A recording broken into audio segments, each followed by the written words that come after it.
Ciao, sono Leonardo. Benvenuti al podcast di 9NR3. Oggi riassumerò e recensirò il libro. Pensieri lenti e veloci è un libro scritto da Daniel Kahneman, uno psicologo di fama mondiale che ha ricevuto il premio Nobel per l'economia nel 2002, l'Opera.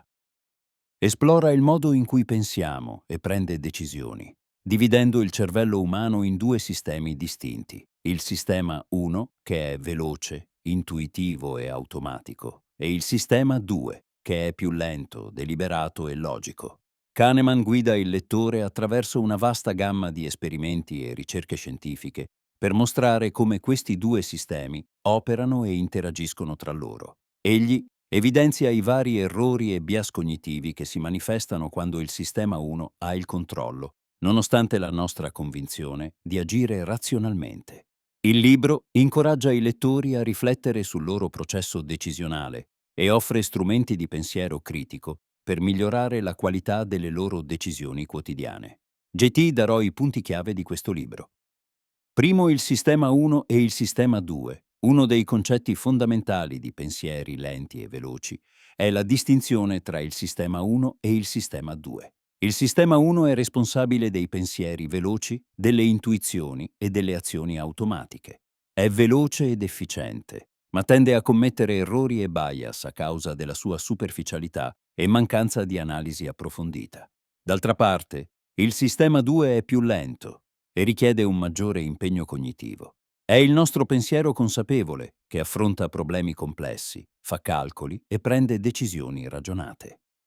Kahneman descrive come spesso ci affidiamo al sistema 1 per semplicità, risparmiando risorse cognitive, ma ciò ci espone a errori logici e scelte sbagliate.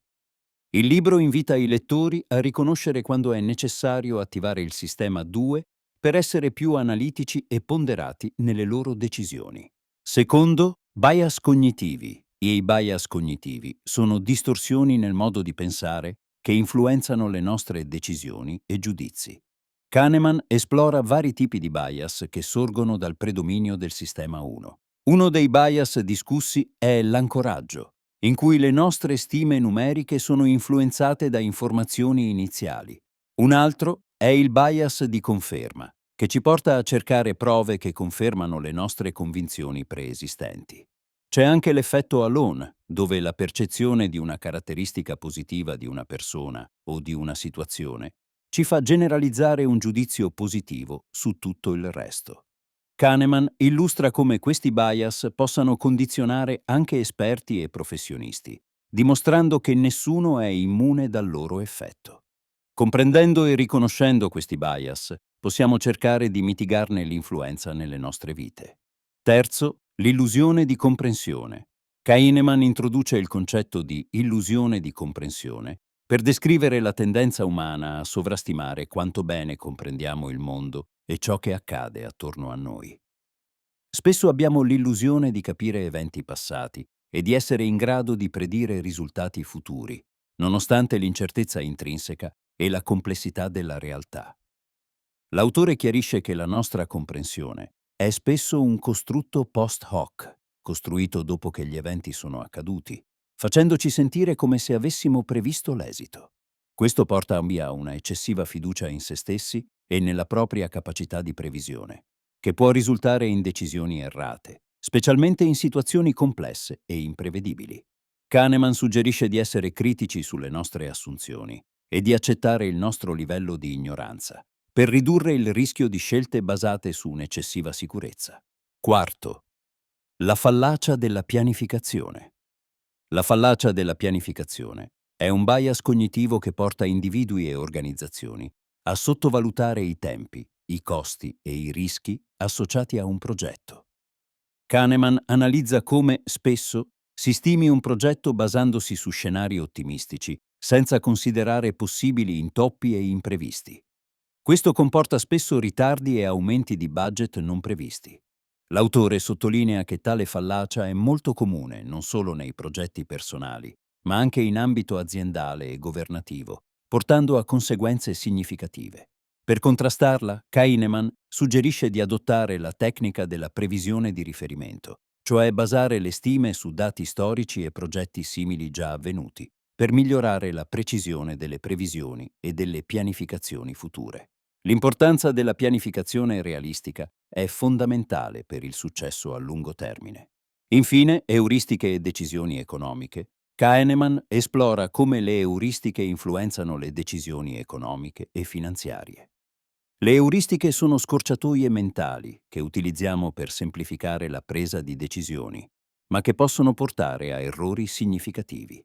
Ad esempio, l'euristica della rappresentatività ci porta a giudicare la probabilità di un evento basandoci su quanto esso è simile a un prototipo o a una situazione conosciuta, trascurando le effettive probabilità statistiche. L'euristica della disponibilità ci fa valutare la probabilità di eventi basandoci su quanto facilmente possiamo ricordarli, spesso influenzati da eventi recenti o memorabili.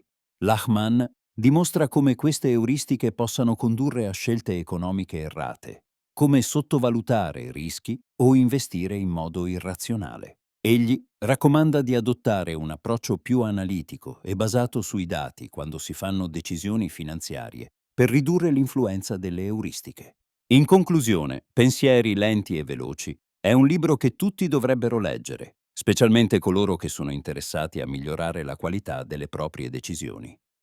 Kahneman fornisce una guida comprensibile e basata su solide evidenze scientifiche della psicologia del pensiero, utile sia nel quotidiano che in contesti professionali. Questo libro è particolarmente utile per chi lavora in settori decisionali o in cui è fondamentale comprendere i propri bias e migliorare la capacità di pensare in maniera critica e analitica. Le intuizioni fornite possono aiutare a evitare errori comuni nel processo decisionale e a riconoscere e correggere i bias cognitivi, migliorando così l'efficacia e l'efficienza personale e professionale. Leggere questo libro offre l'opportunità di riflettere profondamente sulle modalità di pensiero e di adottare strategie per apprendere un pensiero più equilibrato e razionale, portando benefici concreti nella vita quotidiana.